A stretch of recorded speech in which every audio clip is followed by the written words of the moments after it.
50 करायच्या म्हणाले. मी म्हटलं 50 कशाला, 100 केल्या पाहिजे. कारण की बघा प्रायव्हेट कॉलेजेस वाले सर्व 100 जागा आणि आपल्याकडे 40 न 50 अशा पद्धतीची परिस्थिती आहे. वास्तविक बघितलं तर इन्फ्रास्ट्रक्चर आपल्याकडे भरपूर मोठ्या प्रमाणामध्ये आहे. आणि म्हणून मी सांगणार आहे की 100 कशा करता येईल. परंतु आपण काय करतो बाबूजी की आपण म्हणतो की शासनाचे नियम आहेत, नियमाप्रमाणे चाललं पाहिजे. जसं प्रायव्हेट वाले बाहेरून डॉक्टर आणून दाखवून देतात त्याप्रमाणे आपण दाखवत नाही. आपण फक्त इकडचे तिकडे पाठवतो कधी कधी. परंतु आम्ही काय केलं, सुरुवातीला सर्वात प्रथम एक काम केलं असेल तर DCIच्या नॉर्म्स प्रमाणे पद निर्माण करण्याचं काम केलं.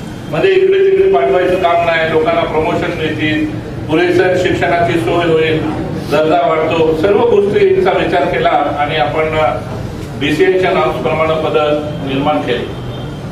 आणि त्याच्यामुळे या तिन्ही कॉलेज मिळून 67 प्राध्यापकांची पदं निर्माण झाली. त्याच्यामुळे आता स्टाफ बराचसा आहे. प्रमोशन बरेच लोकांना दिलं. MPSCच्या थ्रू बरेचशा जागा भरल्या.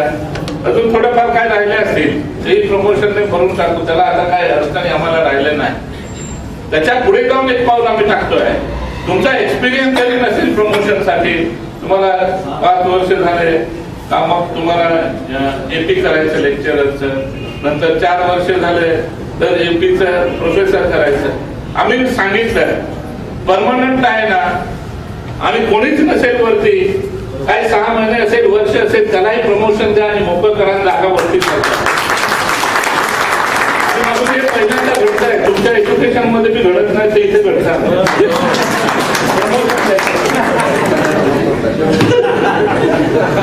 आणि अशा पद्धतीनं मोठ्या प्रमाणामध्ये आपण जागा भरल्या.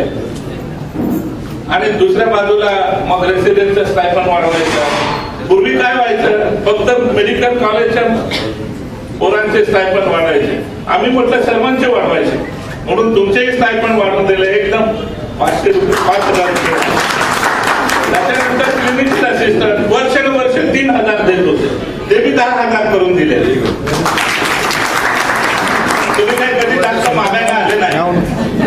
तुमचे फक्त मानसिंग पवार साहेब सर्वांना वाढवून देतात, आमच्या पोरांना बी वाढवून द्या. मी म्हटलं तुमच्या पोरांना कामगारांना सांगा जरा बाहेर पाठवा जरा. पण ते मानसिंग पवार साहेब तुम्हाला सांगतो तुमची पदं वाढायला, प्रमोशन्स व्हायला त्यांचाही फॉलोअप चांगला आहे. आणि त्यामुळे कारण ते कसे कम्पेअर करतात मी तुम्हाला सांगतो. ते आता डायरेक्टरचा कारभार पाहत असल्यामुळे ते काय म्हणतात, मेडिकलला एवढं दिलं आम्हाला एवढं का, आम्हाला थोडाफार तरी द्या ना, 1% तरी द्या म्हणतात. आम्हाला 0.5 0.25 असं देतात म्हणून ते सांगत असतात. त्याच्यामुळे त्यांचं फॉलोअप असल्यामुळे चांगल्या प्रकारे ते काम होत आहे. आणि त्यामुळे या गोष्टी चांगल्या घडायला लागलेल्या. आणि माझे मंत्रिमंडळातील सहकारी बाबूजी, CM DCM सर्वांना मी मनापासून धन्यवाद देतो की आपण मेडिकल फॅकल्टीसाठी काय मागितलं ते कधी काही नाही म्हणत नाही. सर्व ते अप्रूव्ह करतात. फक्त कॅबिनेट समोर पोहोचलं पाहिजे. ते पोहोचलं का आपलं कोणीही मान्य करत नाही, सर्व यश म्हणतात. म्हणून कॅबिनेटला आणि सर्वांना मी पहिले मनापासून त्यांनाही धन्यवाद देतो. कधी कधी बाबूजी मला वाटतं की आम्ही बऱ्याचशा गोष्टी ऐकायचो, 1-1, 2-2 पद निर्माण करायला त्रास होतो. आम्ही नर्सिंगच्या तेव्हापासून कॉलेजेस उघडले सर्व 6,000 पदं होती सिस्टरांची सर्व मिळून. आम्ही नॉर्म्स प्रमाणे नर्सिंग काउन्सिलच्या नॉर्म्स प्रमाणे 4,644 पदं वाढवली.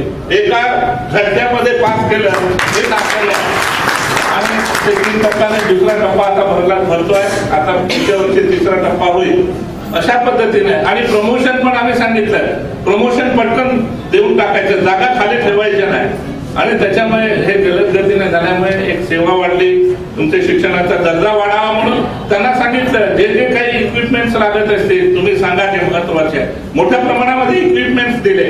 आणि दुसरी गोष्ट खरं तर आता माझ्या राईट लेफ्ट बसलेले आहे सर्व, बापूजी तर आहे, पण शेख साहेब आहेत, चव्हाण साहेब आहेत, यांनाही मनापासून धन्यवाद देतो की यांनी पण प्रामुख्यानं मला वाटतं की या राज्यामध्ये जो काही निधी डीपीटीसी मधून दिला जातो, जिल्हा वार्षिक नियोजनामधून, सर्वात जास्त पैसा मेडिकलला आणि डेंटलला या औरंगाबाद डीपीटीसीने दिला त्याबद्दल.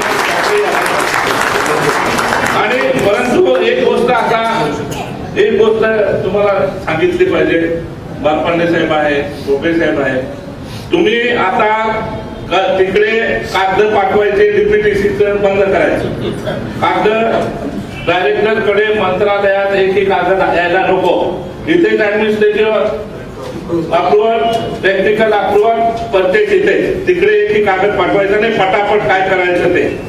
आणि तशा पद्धतीचं ते म्हणाले आदेश काढले नसते, मी आदेश काढून देतो, ते तुमच्या स्तरावर करायचं, त्याच्यामुळे वेळ होणार नाही, पैसा खर्च झाला नाही, हे कारण काही नाही. मग उरले काय असतंय, शेवटी खूप पैसा होतो. मी तुम्हाला सांगतो, शेवटी खूप पैसा होतो. यांच्या स्तरावर असलं ना जास्तीचं मागायचं. यांनी पहिल्याने 50% दिलं का साहेब, ते 50% दिलं होतं, पैसे उरले द्या. आपल्याला पैसे काय, इकडे पैसे दिले का यंत्र येऊन जातात आपल्याकडे, इक्विपमेंट येऊन जातात, झटक्यात येतात. दुसरीकडे तसं काय नाही, बांधकाम रस्ता दिलं त्याला ही मंजुरी, त्याच्यामुळे पैसे खर्च होत नाही, त्याचा फायदा आपण घेतला पाहिजे. हे लक्षात ठेवा, जेणेकरून तुम्हाला जे जे पाहिजे ते मागा यांच्याकडे, यांना जे द्यायचं ते देतील. शेवटी यांच्याकडे पैसा उरतो, इकडे तिकडे जाण्यापेक्षा गॅप होण्यापेक्षा आपल्याला भेटून जाईल. तुमच्याकडे गॅप सोडणं म्हणजे हो, तेच सांगितलं, पहिले तेच सांगितलं मी. डीन कोणी बोलत आहे ना. नाही, पण आता सांगितलं ना मी तुमच्या याच्या पुढे, आता याच्या पुढे खर्च काय केला तर, कारण की आता मी त्यांना सांगितलं तिकडे पाठवायचं नाही. आणि अशा पद्धतीने कसं आपल्याला सर्व आपले मेडिकल कॉलेजेस, डेंटल कॉलेजेस किंवा इतर जे कॉलेजेस आहेत त्यांच्या सुविधा चांगल्या रीतीने आपल्याला मिळाव्या हा विचार करून त्यांनी आपल्याला सर्व दृष्टीने मदत करतायत. एक आनंदाची गोष्ट आहे आणि त्याच्यामध्ये सर्वांचा सहभाग आहे. वारंवार साहेब आम्हाला हे पाहिजे ते पाहिजे, फॉलोअप सुद्धा आपल्या डीन कार्यालयामधून होत असतो, त्याच्यामुळे आपण करू शकतो. त्याचबरोबर मी मानसिंग पवार साहेब डेंटल काउन्सिलवर आहे. मी त्यांना सांगितलं सुपर स्पेशालिटी सुरू करा तुमच्या फील्डमध्ये. सुपर स्पेशालिटी 1-2 विषय, सुपर स्पेशालिटीचा 1 विषय सुरू करताय. अजून मी म्हटलं जास्त विषय कसे सुरू करताय, तुमच्याकडे पीजी कसं, बालपांडे साहेबांना मी म्हटलं तर ते म्हणे पीजी सुरू करायचं आहे. आता पीजी साठी ऍप्लिकेशन करा. काही टीचर असतील तर लवकर प्रमोट करू आणि जाहिरात देऊन बाकीचे रिक्रूट करायचे करू, पण एकदा पोस्ट ग्रॅज्युएशन सुरू करा, कारण की स्कोप फार चांगला आहे, त्याचा फायदा आपण घेतला पाहिजे. एवढं त्या निमित्तानं सांगतो.